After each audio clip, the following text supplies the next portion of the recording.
Hello everyone, welcome to bio influenza. आज के इस लेक्चर में हम लोग ट्रांसक्रिप्शन इन प्रोकैरियोट्स टॉपिक पढ़ने वाले हैं। So what is transcription? As you all know, DNA is the genetic material in almost every living organism. So DNA में बॉडी का सारा जेनेटिक इंफॉर्मेशन स्टोर होता है, इवन प्रोटीन कैसे बनाना है ये इंफॉर्मेशन भी। सो ये जो प्रोटीन बनाने वाला इंफॉर्मेशन डीएनए में स्टोर है, उस इंफॉर्मेशन को डीएनए से आरएनए में कॉपी किया जाता है एंड इस प्रोसेस को हम ट्रांसक्रिप्शन बोलते हैं। सो सिंपल टर्म्स में ट्रांसक्रिप्शन का मतलब क्या है? डीएनए से इंफॉर्मेशन आरएनए में कॉपी करना।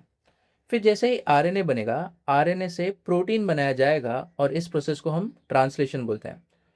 ये जो ट्रांसलेशन प्रोसेस है, इसे हम नेक्स्ट लेक्चर में डिस्कस करेंगे। इस लेक्चर का हमारा मेन फोकस होगा ट्रांसक्रिप्शन। सो ये जो ट्रांसक्रिप्शन का प्रोसेस है, प्रोकैरियोट्स में ये साइटोप्लाज्म में होता है और यूकैरियोट्स में इट अकर्स इन न्यूक्लियस। अब आपने अपने प्रीवियस क्लास में सेल साइकिल के बारे में पढ़ा होगा। ये जो सेल साइकिल है, ये टोटल 4 मेन फेजेस में डिवाइडेड होता है, G1, G2, S and M। जिसमें से जो S फेज है, इसमें डीएनए का रेप्लिकेशन होता है। M फेज में सेल डिवीजन करता है। वहीं जो G1 एंड G2 फेज है, इस फेज में ट्रांसक्रिप्शन का प्रोसेस होता है। सो अगर आपसे कोई पूछेगा कि ट्रांसक्रिप्शन का प्रोसेस कौन से फेज में होता है, तो it occurs in G1 and G2 phase. समझे? अब आगे बढ़ने के पहले कुछ और बेसिक चीज़ें आपको याद करवा देता हूँ। आपको पता होगा नाइट्रोजनस बेसिस टोटल 5 टाइप के होते हैं: adenine, guanine, thymine, cytosine and uracil. अब इसमें से जो एडिनाइन है, एडिनाइन हमेशा थाइमिन के साथ पेयर करता है और थाइमिन एडिनाइन के साथ पेयर करता है। गुआनिन हमेशा साइटोसिन के साथ पेयर करता है और साइटोसिन हमेशा गुआनिन के साथ पेयर करता है। अब ये जो एडिनाइन थाइमिन के साथ पेयर करता है, ये यूजुअली डीएनए के केस में होता है। आरएनए के केस में थाइमिन एब्सेंट होता है, बल्कि थाइमिन की जगह क्या प्रेजेंट है? यूरासिल। सो अगर हम आरएनए की बात करें, आरएनए में एडेनाइन हमेशा यूरासिल के साथ पेयर करता है। ये बात आपको याद रखना है, ये चीज़ हमें आगे काम आने वाला है। ओके, फिर हम आगे बढ़ते हैं। डीएनए के जिस रीजन में ट्रांसक्रिप्शन होता है, उस रीजन को हम ट्रांसक्रिप्शनल यूनिट बोलते हैं। और ये जो ट्रांसक्रिप्शनल यूनिट है, ये टोटल 3 रीजन्स में डिवाइडेड है: promoter, structural gene and terminator. So promoter वो रीजन है डीएनए का जहां पे ट्रांसक्रिप्शन का प्रोसेस स्टार्ट और इनिशिएट होता है। अब एक आरएनए पॉलीमरेज नाम का एंजाइम आता है और इस प्रमोटर रीजन पे बाइंड करता है और ट्रांसक्रिप्शन को स्टार्ट करता है। फिर प्रमोटर के बाद नेक्स्ट रीजन आता है स्ट्रक्चरल जीन। स्ट्रक्चरल जीन ऐसा रीजन है जिसका हमें मेन ट्रांसक्रिप्शन करना है, क्योंकि इसी जीन में प्रोटीन बनाने वाला इंफॉर्मेशन स्टोर्ड है। ओके, नेक्स्ट रीजन आता है टर्मिनेटर रीजन। टर्मिनेटर रीजन में ट्रांसक्रिप्शन का प्रोसेस टर्मिनेट होता है। समझे? सो अब हमने ट्रांसक्रिप्शन यूनिट के 3 रीजन्स पढ़े: promoter, structural gene and terminator. अब आगे बढ़ने के पहले कुछ और इंपॉर्टेंट बात जान लेते हैं। डीएनए के जिस स्ट्रैंड की मदद से एमआरएनए बनाते हैं, उस स्ट्रैंड को हम टेम्पलेट स्ट्रैंड बोलते हैं। टेम्पलेट स्ट्रैंड और एंटीसेंस स्ट्रैंड। सो टेम्पलेट स्ट्रैंड डीएनए का वो स्ट्रैंड है जिसका इंफॉर्मेशन एमआरएनए स्ट्रैंड पे कॉपी किया जाता है। समझे? ये जो टेम्पलेट स्ट्रैंड है, ये एमआरएनए से कॉम्प्लीमेंट्री होता है।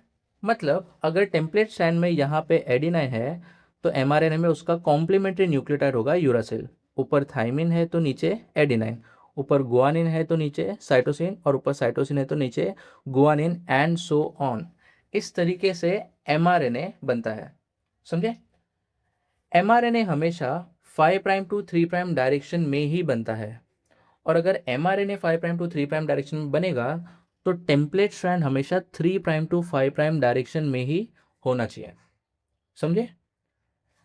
अब ये जो टेम्पलेट स्ट्रैंड है, टेम्पलेट स्ट्रैंड का जो ऑपोजिट स्ट्रैंड है, उसे हम या तो कोडिंग स्ट्रैंड बोलते हैं और सेंस स्ट्रैंड बोलते हैं।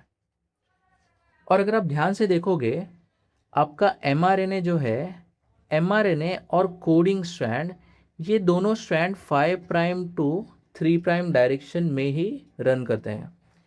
इवन इनके जो न्यूक्लियोटाइड्स है वो भी सेम है, इधर एडिनाइन इधर एडिनाइन, यहाँ पे साइटोसिन साइटोसिन, गुआनिन गुआनिन। बस फ़र्क इतना है कि कोडिंग स्ट्रैंड में थाइमिन प्रेजेंट है तो आरएनए में एमआरएनए में यूरासिल, क्योंकि मैंने आपको पहले ही बताया था आरएनए में थाइमिन नहीं होता, उसकी जगह पे यूरासिल होता है।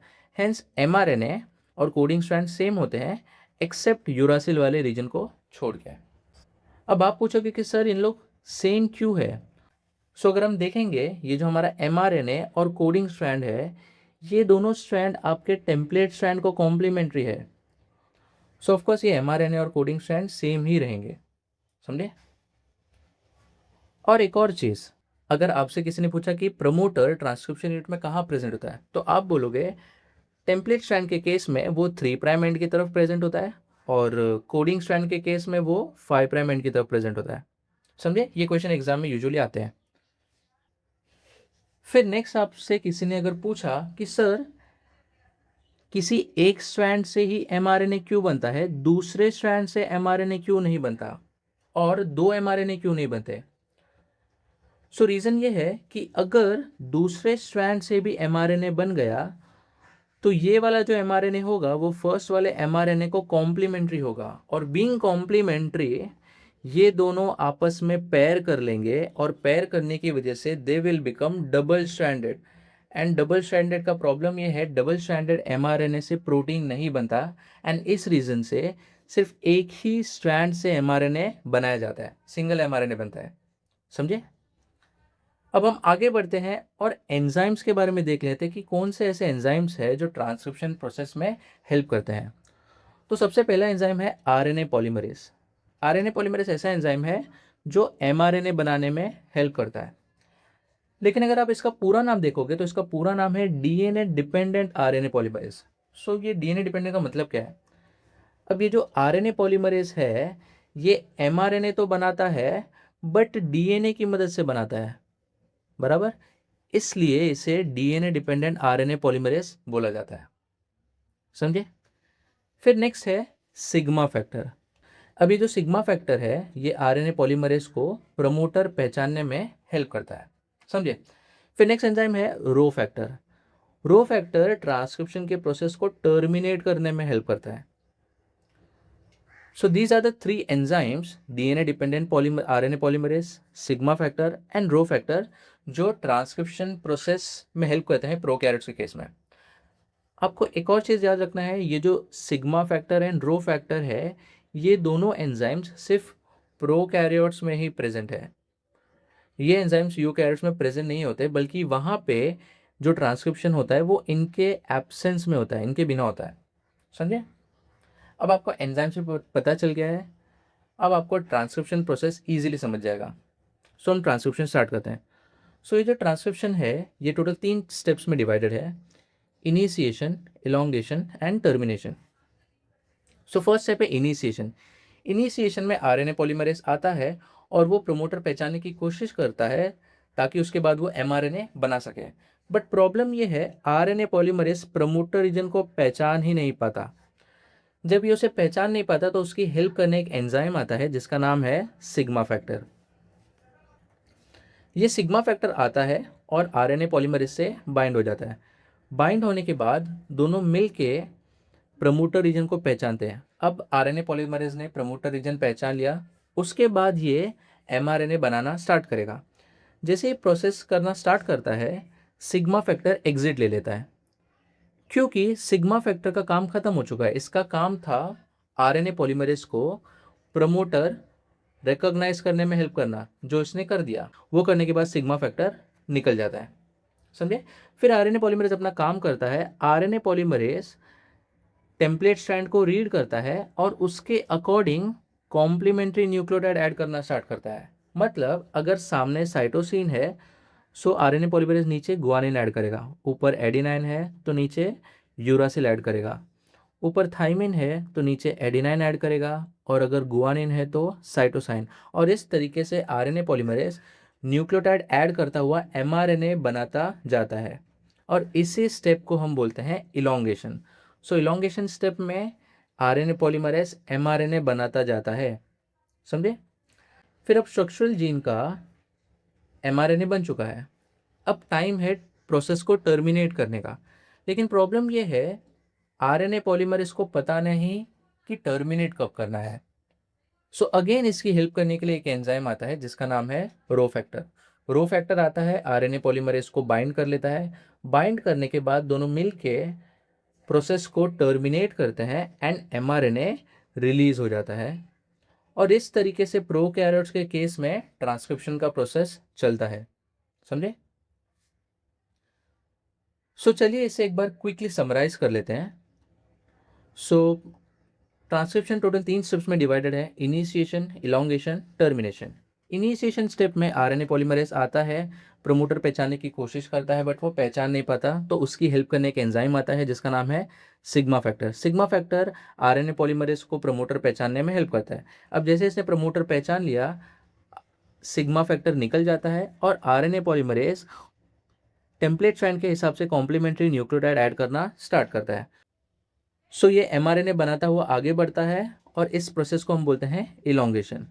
फिर नेक्स्ट स्टेप आता है टर्मिनेशन का, जहाँ पे आरएनए पॉलीमरेज को ये नहीं पता कि ट्रांसक्रिप्शन को रोकना कब है, तो उसकी हेल्प करने रो फैक्टर नाम का एंजाइम आता है और ये उसे बाइंड करता है। जैसे ये बाइंड करता है, अब ये दोनों मिलके प्रोसेस को टर्मिनेट करते हैं एंड ट्रांसक्रिप्शन टर्मिनेट हो जाता है और एमआरएनए रिलीज हो जाता है। इस तरीके से प्रोकैरियोट्स के केस में ट्रांसक्रिप्शन होता है। होप आपको लेक्चर बहुत इजीली समझ गया होगा। अगर आपको कोई भी क्वेरीज होते हैं तो आप मुझे कमेंट करके पूछ सकते हैं। और अगर आपको ये वाले नोट्स रेफर करने हैं मेरे, तो मैं इसका ड्राइव वाला लिंक डिस्क्रिप्शन बॉक्स में डाल देता हूँ, आप वहाँ से इसे रेफर कर सकते हो, समझे। सो चलिए फिर we will meet in the next lecture. तब तक के लिए कीप स्टडिंग, स्टे क्यूरियस।